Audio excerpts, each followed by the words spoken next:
નડિયાદ નજીક વસો તાલુકાના પેટલી પ્રાઇમરી સ્કૂલના આચાર્યને લઈને વિવાદ સામે આવ્યો છે। મહિલા શિક્ષક સાથે ગેરવર્તનના આક્ષેપને લઈને શિક્ષણ સંઘ અને શાળાના શિક્ષકોએ જિલ્લા વિકાસ અધિકારીને રજૂઆત કરી છે। પેટલી પ્રાથમિક શાળાના આચાર્ય પર મહિલા શિક્ષક સાથે ગેરસભ્ય વર્તન કરવાનો આક્ષેપ છે। આ મુદ્દે શાળાના શિક્ષકો શિક્ષણ સંઘ દ્વારા જિલ્લા વિકાસ અધિકારીને આવેદન આપી યોગ્ય કાર્યવાહી કરવાની માંગ કરી છે।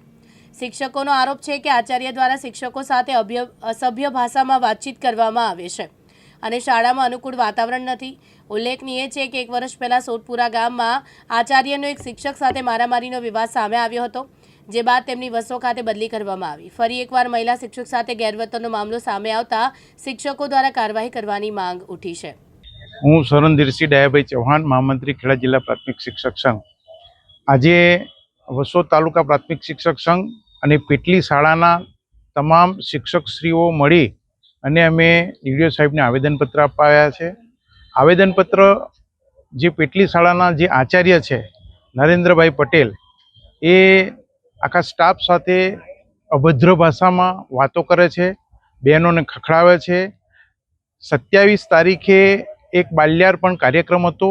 આ કાર્યક્રમમાં ખરેખર કાર્યક્રમ તો 28 તારીખે હતો, પણ 27 તારીખે સમગ્ર સ્ટાફને 1 વાગ્યા સુધી, રાત્રે 1 વાગ્યા સુધી આ આચાર્યએ રોકી રાખ્યા હતા અને તમામ શિક્ષકોને ધાકધમકી આપે છે કે આ શાળાનો આચાર્ય હું છું, આ શાળાનો રાજા હું છું, હું કહું એ પ્રમાણે જ કરવાનું, જો મારી વિરુદ્ધ જશો તો હું તમને બધાને હેરાન કરી દઈશ। આ પેટલી શાળાની અંદર 4 બહેનો છે અને એમાં 2 બહેનો એવા છે કે એમને નાના નાના બાળકો છે। 27મી તારીખે 1 વાગ્યા સુધી બહેનોએ રિક્વેસ્ટ કરી, તેમ છતાં આ મુખ્ય શિક્ષકે બહેનોને જવા નહોતા દીધા। 2 નાના બાળકો હોય, એ બાળકોને ફીડિંગ કરાવવાનું હોય, એ તેમ છતાં રિક્વેસ્ટ કરી, તેમ છતાં એમને જવા નહોતા દીધા। અને 1 વર્ષ પહેલાં સોળપુર શાળાની અંદર આ જ મુખ્ય શિક્ષકે 4 શિક્ષકો સાથે મારામારી કરી હતી। એમાં એક શિક્ષક જે બ્રાહ્મણ હતા, એમને ખભે વાગ્યું હતું, ઝાડુ માર્યું હતું અને એમને ખભે ક્રેક થયેલી। 21 દિવસ સુધી એ હોસ્પિટલાઇઝ હતા। એટલે ખરેખર આ જે શિક્ષક છે એમને સોળપુર શાળામાં જે ઘટના બની એની શિક્ષા રૂપે એમને પેટલીમાં મૂક્યા હતા, પણ તેમ છતાં ત્યાં પણ એવી દાદાગીરી કરે છે કે હું 8 થી 9 શાળાઓ બદલીને આવ્યો છું, બરાબર, મારું કોઈ કશું બગાડી શકતું નથી। ડીડીઓ સાહેબ હોય, કલેક્ટર સાહેબ હોય, ડીપીઓ સાહેબ હોય કે સીએમ સાહેબ હોય, જેને જ્યાં જવું હોય ત્યાં છૂટ, મારું કોઈ બગાડી શકશે નહીં। અને બહેનોને તો એટલો બધો ત્રાસ આપે છે, શિક્ષકોને એટલો બધો માનસિક ત્રાસ આપે છે કે ઘણા શિક્ષકો આ પેટલી શાળાને એવા છે, 2-3 શિક્ષકોને તો એવું થયું કે ભાઈ અમે આપઘાત કરીએ।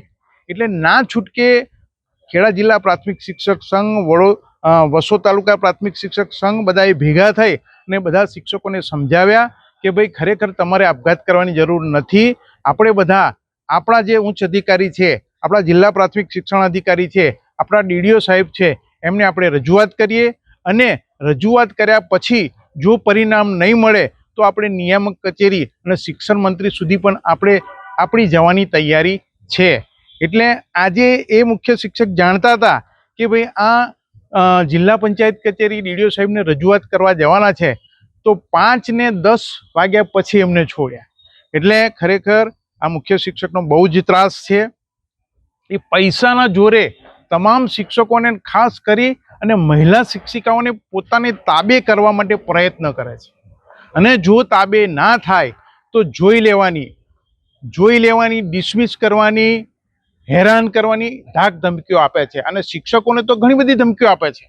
એટલે વચ્ચે એક બેને એવું કહ્યું, અમારી માંગ એટલી જ છે કે ભાઈ એ નરેન્દ્રભાઈ પટેલ છે, એમના સામે શિક્ષાત્મક કાર્યવાહી થાય અને એમને નડિયાદ નહીં, વસો નહીં, એમને માતર તાલુકાના ઉડાણમાં ઉડાણ જે ગામ હોય ત્યાં એમને મૂકો તો એમને ખબર પડે।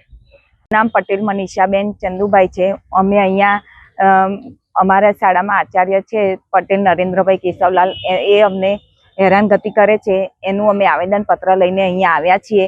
એ નરેન્દ્રભાઈ સાહેબ અમારા પ્રિન્સિપાલ આચાર્ય છે, એ અમને અમારા સ્ટાફમાં 4 બહેનો છે, એ 4 બહેનોને જાહેરમાં પ્રાર્થના સભામાં 4 બહેનો નંગ કહીને બોલાવે છે અને બાળકોની ના સંભળાય અને એવા શબ્દો બોલી અને બહેનોને હેરાન કરે છે।